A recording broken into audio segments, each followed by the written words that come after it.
Pentagon to test ability to shoot down North Korean missiles. The Pentagon will conduct 2 major high-stakes tests in May of its ability to shoot down missiles launched out of North Korea. The long-scheduled tests in the Pacific are part of the U.S. military's overall ballistic missile defense program to defend against North Korean or Iranian threats, but are, for now at least, aimed at ensuring the U.S. can defend against a threat from North Korea, U.S. defense officials said. One of the actions will involve test firing an improved Standard missile off a Navy ship, a defense official said. The tests are taking place over the Pacific because that's where the test ranges are large enough to accommodate them. The upgraded missile has only been tested once before. The new version has an improved booster and warhead. That means the missile could fire at longer ranges, presumably farther from the North Korean coastline, and have a greater chance of hitting the threatening incoming missile. The program has been in development with Japan and is aimed at shooting down intermediate-range North Korean missiles that pose a threat to the U.S. ally. A separate critical test in the Pacific region, to be held at the end of May, will examine the ability of the U.S. to shoot down a future North Korean intercontinental ballistic missile that could threaten the U.S. That test involves long-range ground-based interceptor missiles based in Alaska and California. That program has also been in existence for over a decade, but only about half the tests have been successful, according to the Defense Department. In the most recent Pentagon report on weapons testing across the department, the long-range system was criticized. The report said it demonstrates a limited capability to defend the U.S. homeland from small numbers of simple intermediate-range or intercontinental ballistic missile threats launched from North Korea or Iran.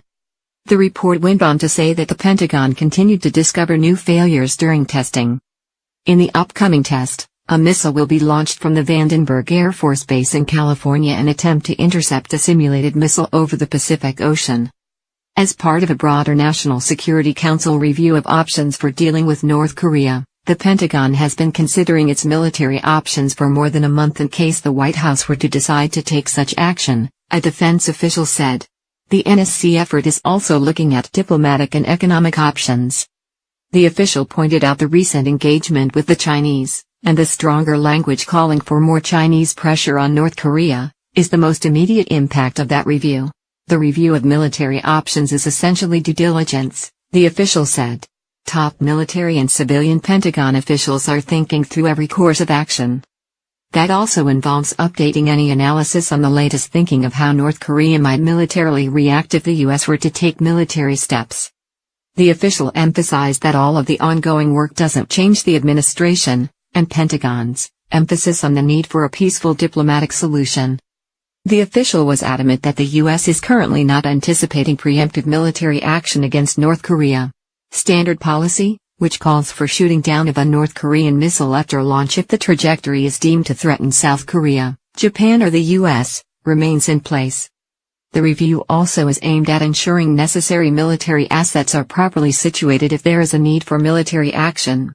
Multiple U.S. officials said all current anti-missile ships and other ground-based interceptors in Alaska are available. Even as the military options are reviewed and updated, Defense Secretary James Mattis is also underscoring the need for a non-military solution. "You're aware that the leader of North Korea again recklessly tried to provoke something by launching a missile," he recently told reporters. "It was not an intercontinental ballistic missile, it failed on launch. And it shows why we're working so closely right now with the Chinese. Both countries are trying to get this under control and aim for a denuclearized Korean peninsula," he said. "China and the United States and South Korea, Japan, we all share that same interest."